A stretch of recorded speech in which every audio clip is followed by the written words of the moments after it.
This story is about a couple named Shohaila and Farooq. They were married romantically and they loved each other very much. Once, the call for military expedition was made and Farooq had to take off and disappear. He leaves her with a little bit of money and about 3,000 dirhams and says to her, "Make do with this for 3 months. I will be back in 3 months." There's a treasure chest of 30,000 dinars, which is equivalent to 2 million pounds in his house. And he says to her, "Don't touch that. It's amana. I will be back in 3 months." When he was going, he thought twice. He looked back. But Suhaila pushed him out of the door and said, "Have you no fear of Allah? Seek the Jannah and I will see you there, inshallah." She was a righteous woman and she pushed him out, said, "Go," and he went. 3 months went on, 6 months went on, 9 months went on, and during that time she found bearing with a child. Year went on, she gave birth to a boy, no sign of Farooq. Year and a half went by, 2 years went by, 2.5 years went by. Some people came back from battle and said, "I saw Farooq fall." Now she knows he is dead. Now she opens the treasure chest of 2 million pounds. Until then she obeyed him, didn't touch it. 30 years go by, she is looking after this boy. She has had her son, she is looking after him. She is paying for her education. 30 years go by and they're in Medina. This happened in Medina. Anyways, we are on the outskirts of the Muslim lands. We are in China, on the borders. Back down on the earth, nighttime, fire camp. Armed soldiers defending the borders of the Muslims. Amongst them is a man sitting on the bridge, protecting the soldiers while they sleep, and he is having a look out, looking up at the stars, the sky. He is feeling a bit romantic and he is feeling a bit of love with Allah subhanahu wa ta'ala, and he is thinking.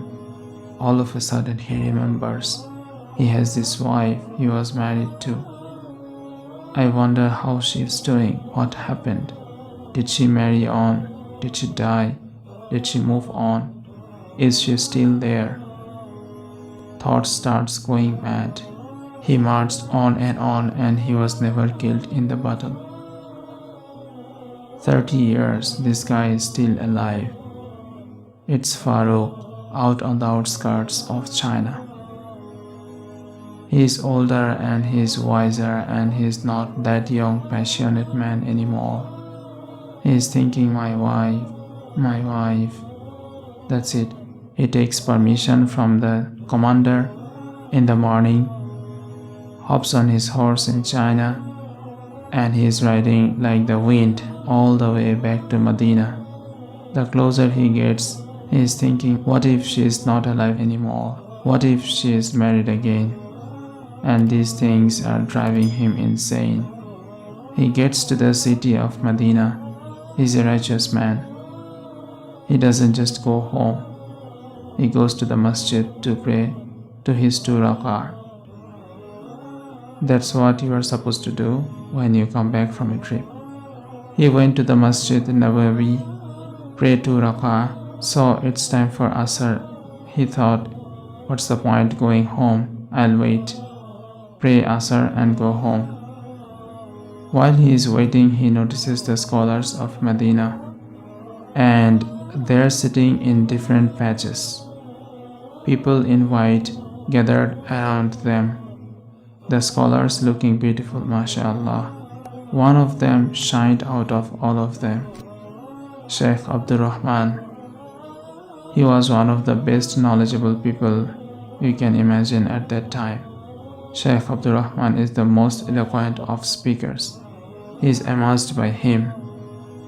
Pastor Salah is finished. Now he is rushing home. When he gets to his house, he notices another man going in. And he's thinking, what happened? He flips out.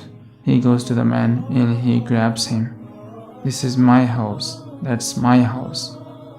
Begins to fight. The city comes in. People gather around. They are like, hey, leave him alone. It's his house. He is like, I am Farouk. This is my house. Inside the house is an old woman. And she is sitting there and she hears the sound. Could it be? No. She covers up, she runs out and she sees him. She shouts, this is my husband, Farouk. Leave him alone. People began to weep. They realized what happened. Farouk and Suhaila embraced in love. And they are together. They are telling stories. They run inside. Now they are laughing, they are joking, they are crying. Everything's coming out of them. Oh Farouk, I am so much older than when you left me. I was young and beautiful. I don't look like that anymore. And he says, Suhaila, to me you are the most beautiful woman in the world, because he loves her piety. And he is madly in love with her still. He is there embracing her and they are weeping together. Finally, Farouk starts to get to his senses and he goes, oh Suhaila, there was a treasure chest I left. 2 million pounds in it. 30,000 dinars. What happened to that? Suhaila said, Farouk, let me ask you a question. Did you go to the mosque? She knows he did. Yes, I did. Did you see anything? Amazing scholars. The days have changed. The knowledge of the deen, the way it's been spread. Did you see anyone in particular? One really stood out. What would you give to be that man? I'll give anything to be that knowledgeable. Would you give 30,000 dinars for it? Yes, I would. What if that was your son? And he said, even more. And she says, that's your son, Abdurrahman. His son was the best scholar of Medina, because it was halal money and she spent it all. She was raising her son in the best Islamic education. 2 million pounds she spent in that time in Islamic education. That much money. She said, that's your son Farouk. Farouk goes mad. He comes out of the house screaming, Sheikh Abdurrahman is my son. I am Farouk.